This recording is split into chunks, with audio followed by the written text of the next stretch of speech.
इन आश्चर्यों को देख करके विस्मित नहीं होता, आश्चर्यचकित नहीं होता है। योगी के लिए ये सब कोई बहुत बड़ी बात नहीं है। क्या है ये? वो तुम जानते हो, कोई नई बात थोड़ी है। साधारण मनुष्य आश्चर्यचकित होता है किसी चीज को देख करके। योगी को कभी विस्मय नहीं होना चाहिए योग के क्षेत्र में जाते हुए। विस्मय भी यदि आप कर लेते हो तो विस्मय का मतलब समझते हो क्या होता है आप लोग? आश्चर्य। आश्चर्य से क्या होता है? कभी आप लोगों ने सोचा है कि जीवन में आश्चर्य से आप लोगों के क्या होता है? बताइए। आश्चर्य से क्या होता है आपके जीवन में? क्या प्रभाव पड़ता है?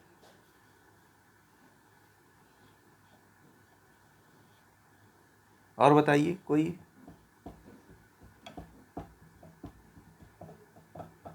आश्चर्य में क्या होता है? मान लीजिए किसी का नाम सुना आपने, आश्चर्यचकित हो गए, क्या होता है?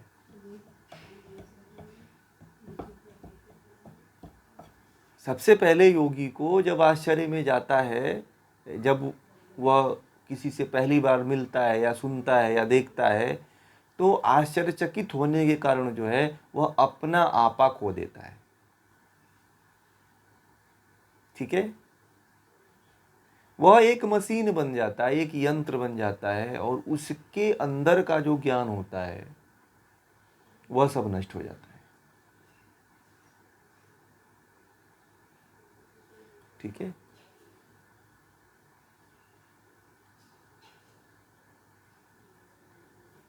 वह हमेशा के लिए जो है, वह व्यक्ति जो है हमेशा के लिए जो है जिस आश्चर्य को देखता है उस आश्चर्य से प्रभावित हो जाता है,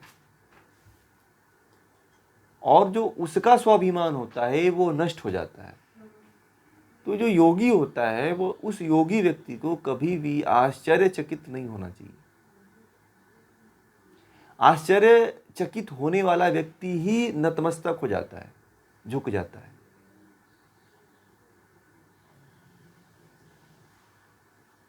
जैसे कि आपको भेज दिया गया किसी चमत्कारी गुरु के आश्रम में, तो आप उसके चमत्कार को देखे तो क्या हो जाता है आपको?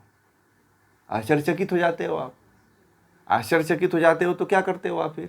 हाँ बाबा, एकदम सही कहते हैं आप, एकदम जो कर रहे हो एकदम सही, हम तो आपके एकदम शरण में आ गए, आप ही मेरे सब कुछ हो।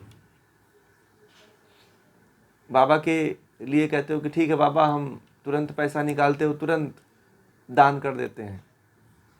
बाबा हम इतने का मेंबर बन गए, हम इतने का पैसा दान दे दिए। ऐसे लोग करते हैं। विस्मयता का कारण ये होता है। तो ये इसलिए भगवान शिव कहते हैं कि विस्मयो योग भूमिका।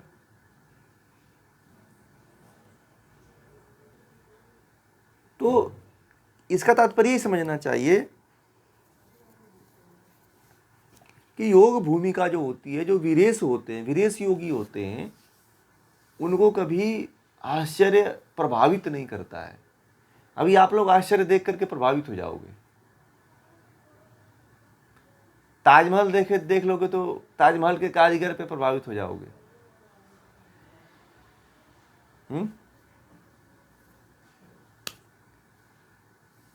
चले जाओगे कहीं घूमने के लिए तो उसको देख करके, उसकी छटा को देख करके प्रभावित हो जाते हो।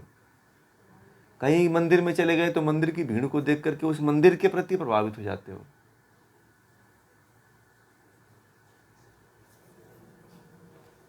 जिसके यहाँ ज़्यादा भीड़ होती है उसको देख करके आप प्रभावित हो जाते हो कि इसके यहाँ ज़्यादा भीड़ होती है, ये जरूर कुछ ना कुछ होगा। ये जो आश्चर्य है एक तरह से वृत्ति है। योगी के लिए आश्चर्य क्या है?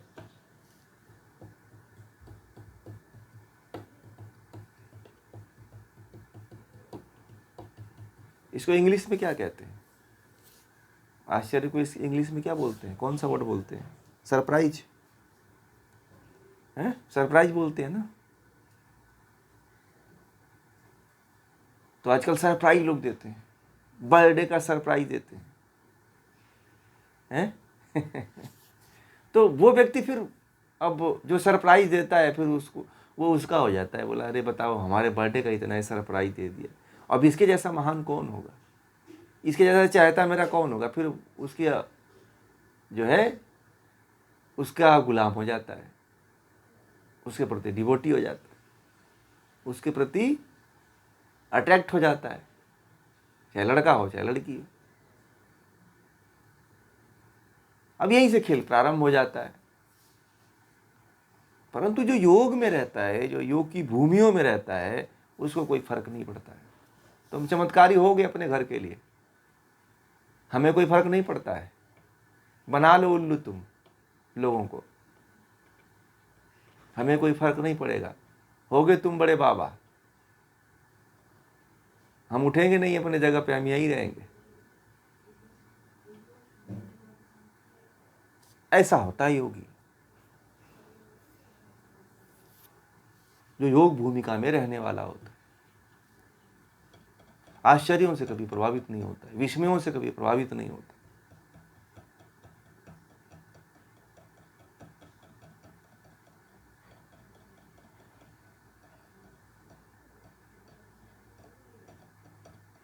एक बार जो है ना,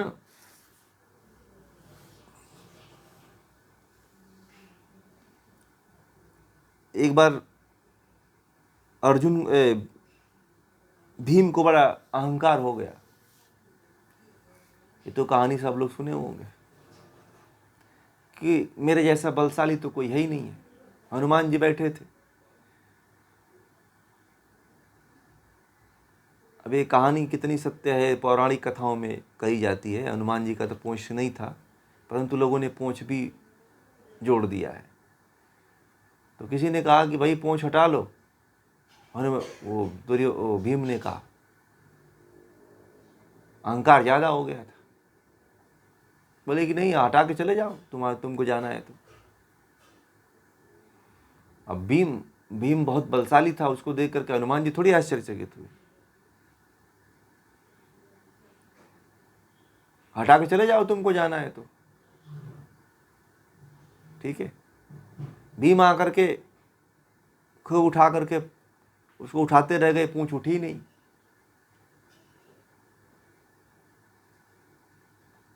ठीक है, सारा अहंकार चूर हो गया भीम का कि मेरे जैसा बलशाली जो है, मुझे लगता था कि मैं ही सबसे बड़ा बलशाली हूं, परंतु मैं तो एक पूंछ ही नहीं उठा पा रहा हूं।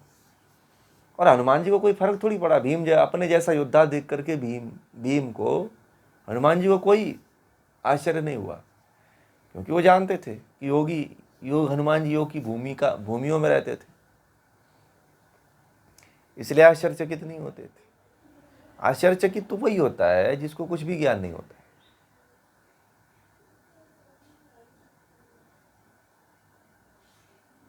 एक मदारी वाले को देख करके भी लोग आश्चर्यचकित हो जाते हैं, प्रभावित हो जाते हैं।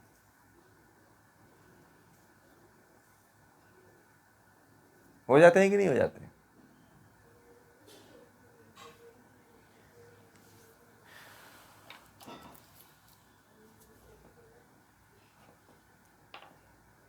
बड़ा लोगों की जो अज्ञानता का स्तर है वो इतना निम्नतम है, इतना गिरा हुआ है, इतना नीचे स्तर में जाकर के गिरा हुआ है कि किसी व्यक्ति को उठा पाना बड़ा मुश्किल है। जो उठना चाहता है उसी को उठाया जा सकता है। जैसे आप लोग उठना चाहते हो तो आप लोगों को उठाया जा सकता है, क्योंकि आप लोग ज्ञान ले रहे हो, ज्ञान सीख रहे हो। जो उठना नहीं चाहता है, जो ज्ञान नहीं लेना चाहता है, जो ऊपर नहीं आना चाहता है, उसको नहीं उठाया जा सकता।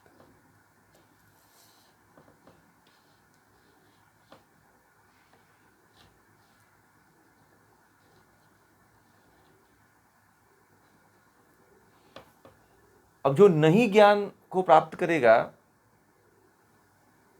तो वो तो फिर योग की भूमियों को जान भी नहीं पाएगा कि योग की भूमियाँ क्या है। उसके लिए चमत्कार, उसके लिए ये सिद्धियाँ बहुत बड़ी लगेंगी ना, उसके लिए तो लगेगी कि यही सब कुछ है। जो योगी है उसके लिए तो कुछ भी नहीं है ये, उसके लिए तो ये बाधक तत्व है। आज जिस चीज़ के लिए लोग परेशान हैं, है ना, आजकल कुछ बाबा तो ऐसे आ गए हैं जो रोग भी ठीक कर देते हैं, लंबाई बढ़ा देते हैं,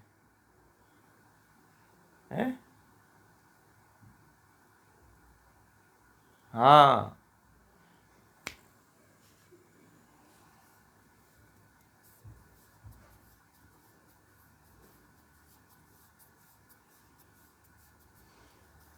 अब वो नाप ली वो अपनी हाइट, वो कि उसको पता चल गया कि उसकी हाइट बढ़ गई, आंखों की सर्जरी हो जाती है। बताइए, डॉक्टरों की जरूरत ही नहीं है।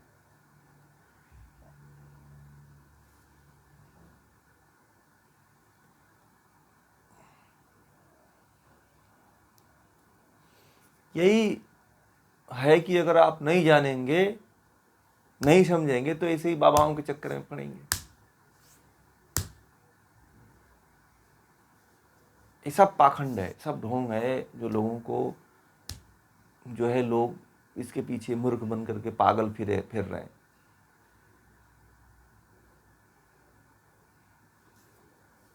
हैं?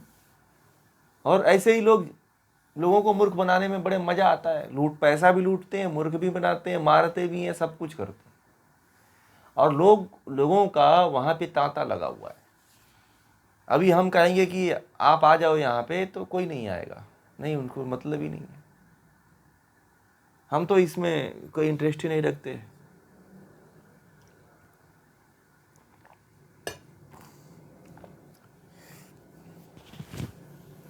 बड़ा ये देखा गया है कि अज्ञानता में व्यक्ति इतनी बुरी कुसंगतियों में, बुरे व्यक्तियों में, बुरे कुरीतियों में फंस जाता है कि मैं तो अब देख रहा हूँ कुछ पत्रकार भी ऐसे हैं जो वो भी जो है बाबाओं के शरण में चले गए। वो भी उन्हीं की तरह बात करते हैं, उन्हीं का महिमा मंडन सुबह से लेकर शाम तक करते हैं। आश्चर्य का प्रभाव है, विस्मयः विस्मयो योग भूमिका। जो विस्मित हो गया, जो आश्चर्यचकित हो गया, वह व्यक्ति इनके जाल में फंस जाता है। जादूगर की जादूगरी से प्रभावित मत होइए, जादूगर की जादूगरी समाप्त हो जाएगी। आप जब तक प्रभावित हो रहे हैं, तब तक ही उसका जादू चलता है। जादूगर की जादूगरी से प्रभावित होना बंद कर दीजिए, जादू और ढोंग खत्म हो जाएगा देश से। गलती किसकी है? खुद की है। आप जब तक जादूगर मदारियों से, जादूगरों से, चमत्कारियों से प्रभावित होते रहेंगे, तब तक आप आश्चर्यचकित होते रहेंगे, विस्मय होते रहेंगे, तब तक आपको ये मूर्ख बनाते रहेंगे। इसलिए इनसे आश्चर्यचकित होना बंद कर दीजिए। एक ही उपाय है, इनसे आश्चर्यचकित होना बंद करिए, तो आप आगे बढ़ जाएंगे। इनका कोई मार्ग है? बताइए, इनका कोई मार्ग है? ये कहीं लेके जाने वाले हैं आपको? बताइए, आपके जीवन से मतलब है आपको इनको मुक्त करना है इनको? अरे शरीर की बात करते हैं ये सब, शोषण की बात करते हैं, जो शरीर बची हुई है उसी को भोगने की बात करते हैं सभी। आपको चमत्कार दिखा दिखा करके, आश्चर्यचकित करके आपको लूटते हैं सब। लोग और लूटे चले जा रहे हैं। ये हो रहा है देश में। और आजकल तो मैं बताऊं, भारतीय संस्कृति को, भारतीय सभ्यता को, भारतीय अध्यात्म को इन्हीं लोगों के हाथों में सौंप करके सरकार भी बहुत बड़ी गलती कर रही है। सरकार को भी इसके ऊपर रोक लगाना चाहिए कि जो इससे वास्तविक आध्यात्म है वो नष्ट हो रहा है। भारत की जो छवि बन रही है वो इन्हीं दो टुट्टे पूंजियों के हाथों में जा रही है। यही पाखंडियों के हाथों के द्वारा, इन पाखंडियों की पहचान में भारत जाना जाएगा कि यही भारत। समझ रहे हैं?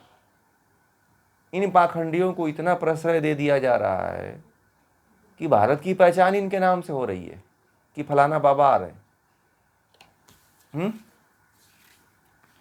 मीडिया को जो है, देश में विकास दिखाना चाहिए, इन्वेंशन दिखाना चाहिए, टेक्नोलॉजी दिखाना चाहिए, तो वो नहीं दिखाएगी। ये झाड़ फूक तंत्र मंत्र के पीछे पड़ी हुई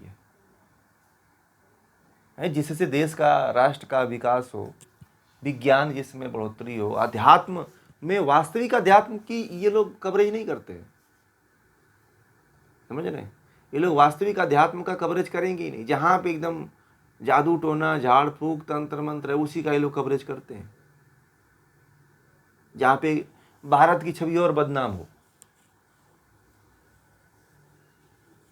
ये लोग अच्छे व्यक्तियों को कवरेज नहीं करते हैं। ये इतने घटिया हैं, जितने पाखंडी हैं, ढोंगी हैं, उन्हीं को ये लोग प्रश्रय देते हैं। तो देश कहाँ जाएगा बताइए? एक को छोड़ के दूसरा निकल रहा है, तीसरे को छोड़ के ऐसे निकल रहे हैं डेली। मैं देखता हूं कि आजकल 3, 4, 5 ऐसे हैं जो पर्चा लिख रहे हैं। क्या होने वाला है इससे? अरे जान भी लोगे तो तुम क्या कर लोगे? तो मौत को जानते हो क्या? जो पर्चा बना रहे हैं वो भी अपने मौत को नहीं जानते हैं कि कब उनकी मौत आ जाए। मैं आपको ये लिखित बता रहा हूं।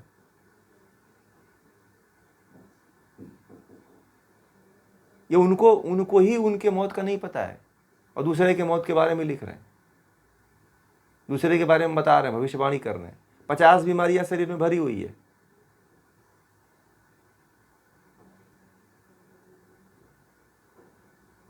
जो आदमी दिन भर जो है सुल्फा, गांजा, निकोटीन और पता नहीं चाय, कॉफी पी रहा है, वो भविष्य बता रहा है। बताओ आप लोग, कितना लोग जो है अंधे हो गए हैं। आप लोग अभी समझोगे नहीं, देखना शुरू करोगे। अभी मुंबई में कितनी भीड़ लगी थी अभी 2-4 दिन पहले।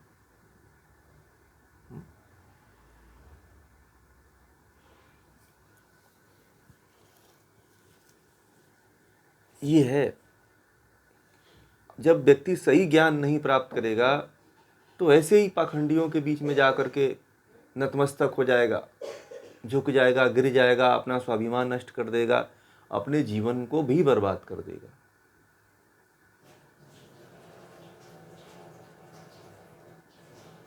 और जब एक बार जीवन बर्बाद हो जाता है तो फिर समझो बर्बाद ही हो जाता है।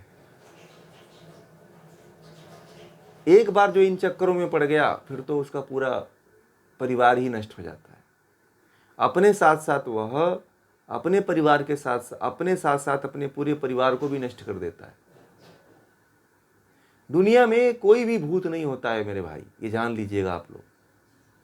किसी भी तरह की कोई प्रेत आत्मा नहीं होती है, किसी भी तरह का कोई टोटका नहीं होता है, किसी भी तरह का कोई क्रिया किया कराया नहीं होता है। आदमी से बड़ा राक्षस और भूत प्रेत कोई दुनिया में है ही नहीं। ठीक है? सबसे बड़ा राक्षस कौन है? सबसे बड़ा प्रेत कौन है? वही जो आपके साथ है।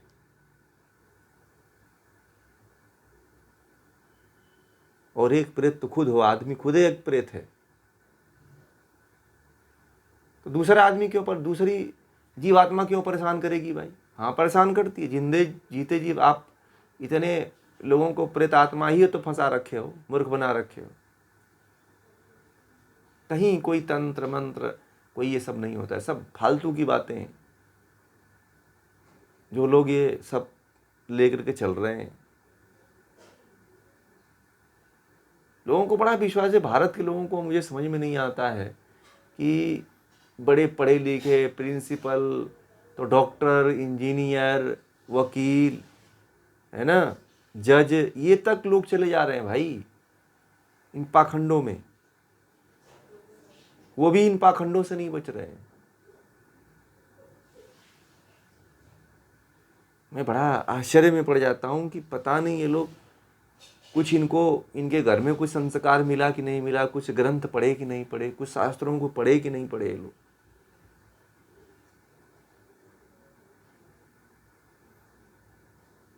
ये घंटे का जो कोर्स होता है उस कोर्स को नहीं करेंगे। 1 घंटा पे इंस्टाग्राम चलाएंगे, 1 घंटा रील खसकाते रहेंगे, परंतु 1 घंटा इन कोर्स को करना है, वीडियो देखते रहेंगे, न्यूज़ देखते रहेंगे, 2 घंटा 4-4 घंटे 5-5 घंटे लोग न्यूज़ देखते हैं, परंतु 1 घंटे की कोई कोर्स नहीं कर सकते हैं कि जिससे हमारा जीवन बन जाए। आप लोगों में से जितने लोग जुड़े हैं तो समझ में आ गया होगा ना कि ये से कितना इससे फ़ायदा है पढ़ने से, बताइए।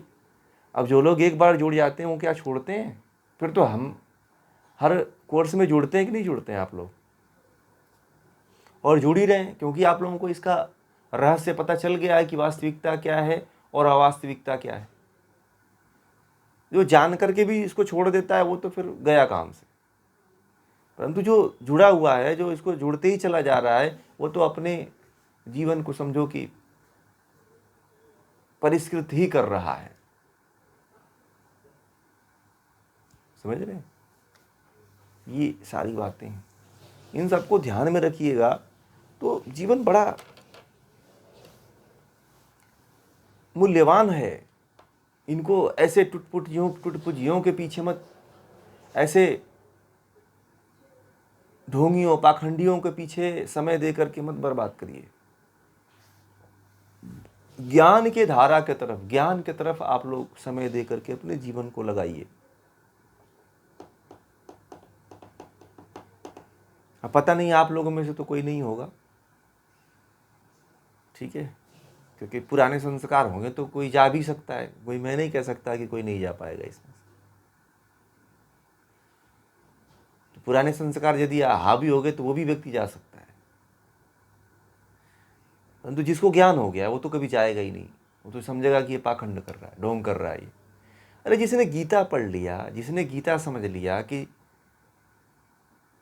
जो आत्मा मरती है उसका पुनर्जन्म हो जाता है, वो व्यक्ति फिर ये प्रेत भूत आत्मा तंत्र मंत्र जादू टोना इसको कोई मानेगा क्या, बताओ आप।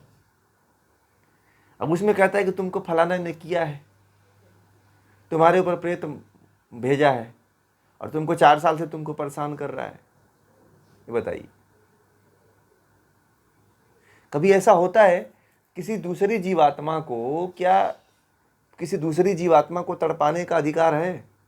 नहीं है। फल देना केवल ईश्वर के हाथ में है, कोई मनुष्य नहीं फल दे सकता है किसी को, ध्यान रखिएगा। अगर कोई जीवात्मा मर भी जाती है तो वो न्याय नहीं कर सकती है किसी के साथ, उसका आएगी नहीं मारने के लिए। जैसे फिल्मों में दिखा दिया जाता है कि कोई मर गया है तो आता है मारने के लिए, कोई आत्मा नहीं आती है मारने के लिए। समझ में आ गई बातें? मैंने तो अब तक बहुत से लोगों को मरते देखा है, परंतु आज तक उनको किसी ने मारा और वो मारने के लिए आए हों? बताइए। भारतीय राजाओं को मुसलमानों ने कितना मारा, परंतु क्या कि कोई राजा आया मुसलमानों को मारने के लिए? बताइए, आया? नहीं आया ना। तो ये सब कपोल कल्पित बातें हैं, जो लोग एक सारे भूत प्रेत कहते हैं कि फलाना ने कर दिया, ये कर दिया, वो कर दिया, ये तुम्हारे ऊपर भर दिया, तुमको ये हो जाएगा, वैसा हो जाएगा। सब पाखंड है, झूठ है, ये फरेब है। ये दुनिया का महाझूठ यही है। मूर्ख बनाने का, शोषण करने का, शारीरिक शोषण करने का सबसे बड़ा जरिया यही है। लोग यही करते हैं। और तंत्र मंत्र का पूरा मूल यदि देखो तो यही है, शारीरिक शोषण, आर्थिक शोषण, यही है बस। आप लोग जान जाना,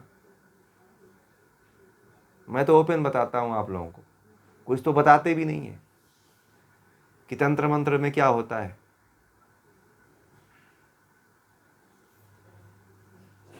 कई महिलाओं को कह दिया जाता है कि तुम नंगे रात को निकल के पीपल पे धागे बांधना है।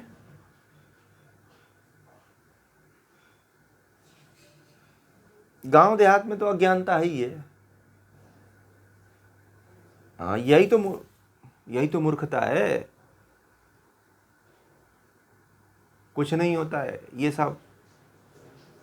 हाँ हाँ, सही कहा आपने। वो सब बेकार और फालतू की बातें हैं, कुछ नहीं है।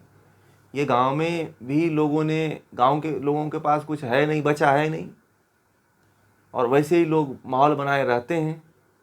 और वैसे ही किसी के ऊपर ये करना, तो कभी वो करना, तो कभी फलाना करना, और शारीरिक शोषण करना, बस यही काम रह जाता है उनका। अब भाई जब धीरे धीरे जागरूकता बनेगी, लोगों के अंदर ज्ञान होगा, तब ये चीज़ नष्ट होने वाली है। ठीक है।